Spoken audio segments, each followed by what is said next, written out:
This is Konard Schaffer, a 15-year-old boy who killed David Gurrero, a teenager who was on his way to catch a bus. A few days after Konard shot him, he barged into Roopnarine's Poinciana's house along with 3 other friends and slit his throat after shooting him dead. Soon the police will find out the culprit behind the killings and take him into custody, where a shocking truth is uncovered. I'm asking you, obviously you're feeling some emotion because you weren't feeling that before. I get that. Some people it takes a few minutes before the situation kind of sinks in. I understand that. I don't think anything less of you, man, okay? I could easily been in your shoes. I could have easily been where you are right now. I'm not bullshitting you. You can look at me straight in the eye. I am not bullshitting you. I am not lying to you. I could easily be in your situation right now. I was 15 years old once too. Okay, so was he. We understand that. The only difference is you have the opportunity to be truthful and kind of get it off your chest right now. Right into the beginning of the interrogation, the officers tried to build rapport together.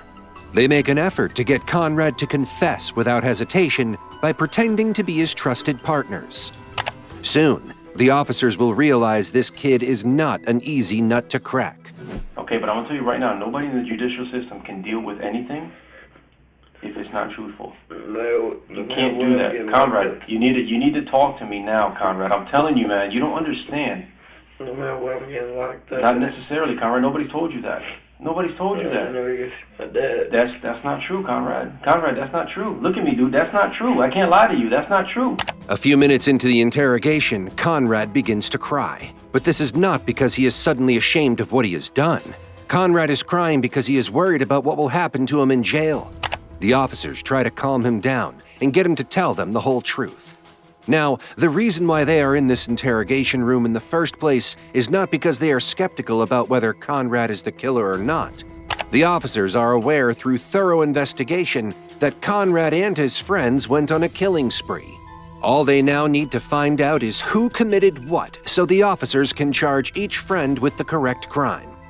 Why do you think only Konard is the center of attention in the crime committed by 4 people together? Guess the reason in the comments below. You want to see your dad? I can make that happen. Not worried about that. That's not even, and I'm not trying to dangle that in front of you. That's not a problem. Okay, you're not that kind of guy, dude. You're not a super criminal. You're not that kind of guy. Konard is visibly distressed by the pressures that the officer is putting on him. He does not make eye contact with the officer and constantly keeps his head downwards. The hands inside the shirt are a big giveaway that he is trying to give himself emotional support. I know you want to tell me the truth, because that's why you feel the way you do. That's why you're acting the way you do, Konard. And you know that what you're telling me is bullshit so far, and that's okay. I understand that, dude. I understand that at the time you're shaking up, man. But right now, look, you haven't given me anything to work with, man. That's all I'm asking you. My dad, like my sister. The officer plays the role of a good cop here. He portrays himself as someone who is really worried about Konrad's emotional well-being. Knowing that he is dealing with a messed-up kid, the officer makes sure that Konard understands that he won't get out of the room without a truthful confession. Now, Judge, and it's going to be up to what they think it's going to take for you to stop behaving that way. And that's not necessarily always jail time. You don't know if we be doing life or not. You can't do life, dude, for a freaking felony like that. Are you kidding me? Dude, you know how many people will be doing life? You know how hard it is to get people life? I've got people that have killed people that don't get life. Konrad's hesitation to confess doesn't come from a place of innocence. Right now, he is being very calculated, even though he is not physically and mentally calm. Konard wants to explore his options and see if confessing will work out in his favor or not.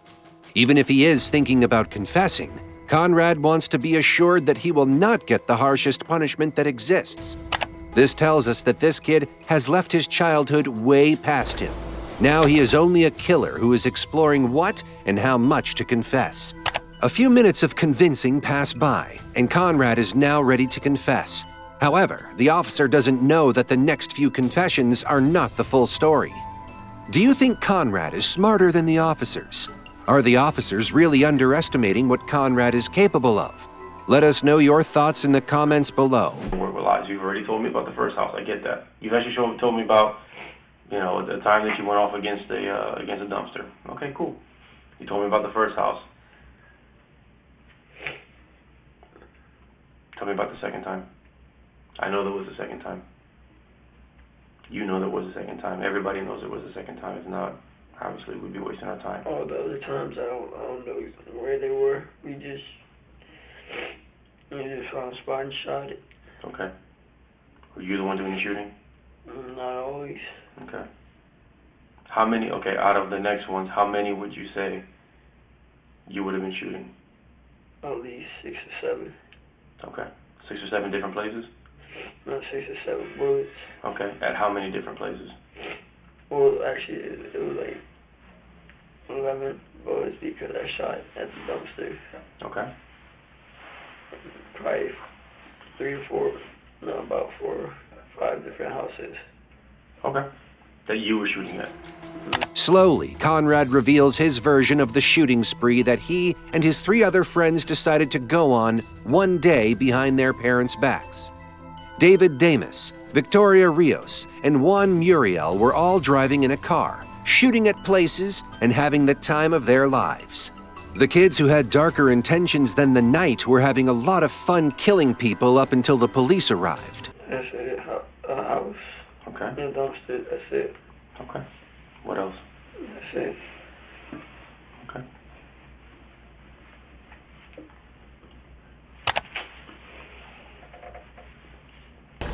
After his confession, Konrad may have expected the officer to calm him down with comforting words, as he did before the confession.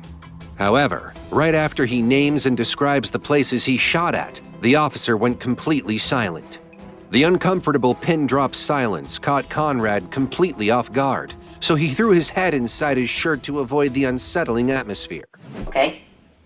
There's issues of dealing with shooting at houses, which is one thing, okay? And there's a situation where a kid got killed, which is a completely different ballgame. Now, you understand that, okay? Yeah. Now, you can't tell me that you know everything that happened with your gun when it comes to shooting all those houses, because you told me, okay? And you have no... Hang on for a second, okay? I don't want you to talk right now, all right? There's no way that you know what happened with your gun all these times, okay? And then when I get to this one over here, okay, that everybody's been seeing the news, that you've been watching, it's probably been keeping you up at night because you know it's your gun that killed that kid, and you don't know what's going on with that, okay? I do not believe that for 1 second. I'm just being honest with you here, okay? I do not believe that for 1 second, okay? Now, I'm going to tell you this right now, all right? Everybody cares about the kid who got killed, okay? Because how old are you? 15, right? All right, that kid was 17, so he was almost your age. So imagine you walking down the street minding your business and you get popped for no damn reason, okay? Everybody cares about that. Everybody cares about that. Now, what we have already known, okay, is that your gun is the one that did all that. We knew that before we even came to talk to you. We know that. So I don't need you to sit here and just lie to me and bullshit me because it's not going to work, because it doesn't make any sense. You need to tell me, well, then that's up to you to tell me that. But right now, you're not giving me any names. You're not saying anything. So what am I supposed to do? When you own a gun, let me see, the first thing about gun ownership is that you're responsible for that gun. That is yours. Your daddy bought that gun for you, and you know that. The officer changed the trajectory of the investigation completely after Konrad told him everything. But at the same time, nothing. Konrad apparently remembers everything related to shooting at the houses on the street, but when it comes to killing real people, his memory fades.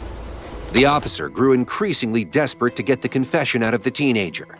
This can be seen in the very loud body language of the officer, who changes his seating position every 2 seconds, gets closer to Konrad so he has no personal space to think clearly, and gets loud when Konrad lies to him.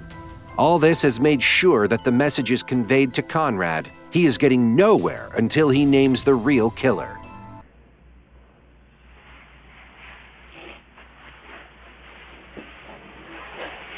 So y'all gonna have to have me testify or something? No. Testify or what? Testify or what? Konrad. Against the person that did this. Konrad. And I'm gonna get like killed or something. Konrad. For snitching on the guy that did this. Konrad, talk to me about what happened. What will I have to do? Am I gonna have to testify, or do you just need to hear it? Because I can't point nobody out. I can't go in the courtroom and point them out. Why not? Because they will look right at me. Now that his father is in the room, Konrad lets all of his emotions out. He sits in the corner helplessly thinking of a lie to free himself from the interrogation room. So he does what a typical criminal would do: put the blame on one of his friends. Even though Konrad does not name who pulled the trigger, he implies that someone in his group other than him has shot the 17-year-old. When the officer asks him why he can't name the friend, Konrad tells him that he is scared that they will kill him too. It is quite routine how criminals would shift the blame on others and try to be the victims to save themselves. However, the other 3 friends have already testified against him. Even the gun that shot Gurrero dead was in possession of Konrad. This gun was gifted to Konrad by his father, who was also sitting in the interrogation room, looking at the consequences of the precious gift. Okay, again, let me remind you, I've spoken to all these folks. They're all here, and guess what they're telling me? Take a wild guess. Well, I see 2 detectives and a attorney here. Conrad, man, you gotta realize, listen to me. I did. Conrad, did what? Hold on, did what? Alright, well, I'm just gonna say this. Seeing I don't like to care about my life anymore. David shot this kid in the face. Okay, tell me about that specific incident. Well, we drove in the car and David went inside and shot the guy in the face. Okay, who's we? It was me, Juan, but me and Juan wasn't with him. We just dropped him off. We dropped him and Victoria off. Where'd you drop Juan and Victoria? No, we dropped David and Victoria off. Where? At somebody's house. They said we have a mission and we're going to get money. We need your car and your gun. So And what's this we stuff? Huh? Who's we? That's what David was telling me, that we need your car, we need your gun if you want to make money, because he didn't have his rent money, so he was doing stupid stuff to make money. And once we got back to the apartment, me and Juan asked him, why did we hear a loud bang? And he told us that he shot the kid in the face because he didn't have all the money. Hold on a minute. Give me that from the beginning here. What kid are you talking about? Who got shot in the face? Some kid named Eric or something like that. What's he look like? I don't know. How do you know who this Eric kid is then? How do you know, who's telling you all this? Victoria and David told me that they had somebody that they could get money off of. Victoria told you this? Konrad slowly starts to tell the story behind the killing of Eric Roopnarine. He explains how his friend Victoria wanted to go on a mission to get the money off of this boy. While he describes the story, which is true to some extent, but is missing the detail where he is the one who pulled the trigger, notice how Konrad comes up with an explanation. Konrad is distressed by the fact that no one believes him in the room. Maybe he is a case of a spoiled kid who is not used to hearing no. Konrad might be expecting the officers to give him special treatment and believe his story of lies and manipulation. The boy doesn't care about his victims or their families. He is just uncomfortable with the fact that he will be spending the rest of his life in jail. And it was one of those streets down there. Who was with you? Me, David, and Juan, and Victoria. All 4 of you were there. Yeah, but me. Hold on. All 4 of you are in what car? On my dad's car. What kind of car does your dad drive? A Buick. A Buick. What color is the Buick? Silver. Is it an SUV? Is it a car? It's SUV. SUV. So the 4 of you are driving in this SUV, Buick, in Poinciana. Who's driving the vehicle? David. David. Where are you sitting? I'm sitting in the back. Back what? Back left? Back right? Back right. Who's sitting in the passenger seat? That would be Juan. And who's in the back right? Victoria. Because Juan and David are up front. Okay. Walk me there from there. What happened from there? And then we pulled over on the street, and then David got out, grabbed the gun, Victoria got out, and then Juan jumped in the driver's seat and told me to get in the passenger seat. When we got in the passenger seat, he just drove towards Okay, who gets out? David and Victoria. Now you might be annoyed with the constant interruption of the cop while Konrad is speaking. But as far as we have analyzed the situation, the officer already knows what happens when Roopnarine is killed. He is making sure that Konrad exactly tells his seating situation so he can compare it with the other testimonies and figure out discrepancies in the statements. Everybody in the room knows that Konrad is lying. They just need a solid proof to use it against him in court and give him the maximum sentence possible. Unaware of the situation, Konrad continues to lie to the officer, not realizing the future that awaits him. We'll go back to that. You load all the shit into your dad's car. Coming out. Anybody has gloves on? Does anybody have gloves on? Yeah. Who's got gloves on? David. And David. Victoria. And Victoria have gloves on. Yeah. What color are the gloves? Victoria had what's it called? Like latex gloves, and David had my blue R, like, I don't know, it has R on it. Roopnarine was lured into letting the four friends in after they promised to let him spend the night with Victoria. David then shot the man with Konrad's gun, and Konrad slit his throat.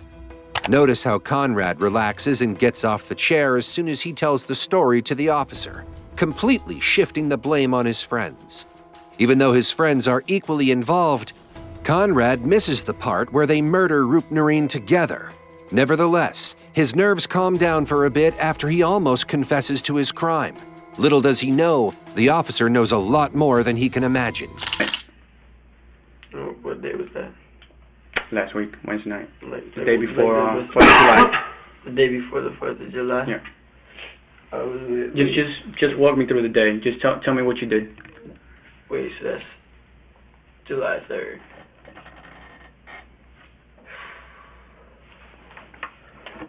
What we do July 3rd? Tell me what you remember. I don't Just tell me what you remember. I don't remember anything. So you remember? Yeah, I don't remember, like, the things we do, like, in the past days.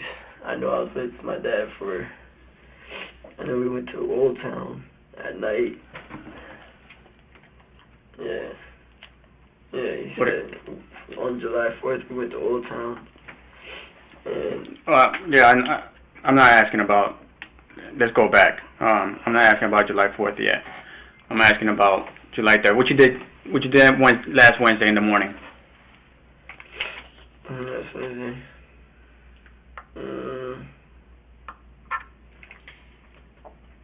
Konrad, right? Yeah, Konrad. My name is Alex, and I'm Kevin's partner. Before you think and how you answer these questions, do you understand who else is here at the PD? Yeah. Who do you think is here right now? David, Victoria, Juan, and Nelson. Okay. Pretty much everybody. Okay. Do you think that I just spent the last couple of hours speaking to him? Yeah. Okay. Knowing that I've spoke to your friends, I know what's going on, I know what's happened. And when my partner here is asking me specific questions, Konrad, this is important, man. I need you to be 100% honest, because we're not investigating a gas drive-off. We're not investigating you stealing a Snickers bar. Okay, we're investigating some serious allegations here. Do you understand what I'm saying? Okay. How old are you? I'm 15. You're 15 years old. We know a lot more than you think we know. Do you see what I'm getting at? Yeah. When this man's asking you what happened on the 3rd or the 4th, dude, I need you to be 100% honest. Well, the whole week before the 4th of July, I was with my dad the whole time. Okay, see, now I know that's not true. You want to know why not true? Because I have your friends here, Konrad. Do you see what I'm saying? Now, you may have been with your dad at one point or another, and I get that. But not the whole night on the 3rd going to the 4th. And I know this because I have your friends with me. I'm telling you this. What they said there. Well, here's the thing. Me and my dad even popped fireworks off when it switched from July 3rd to 4th. Konrad does not admit to the crimes and clumsily tries to escape the allegations by lying again and again. 3 years later, when he turns 18, Konrad will be tried and sentenced for killing Gurrero and Roopnarine. He was charged with first-degree murder and given a life sentence twice. To watch more of these videos, subscribe to our channel and get the latest information about true crime.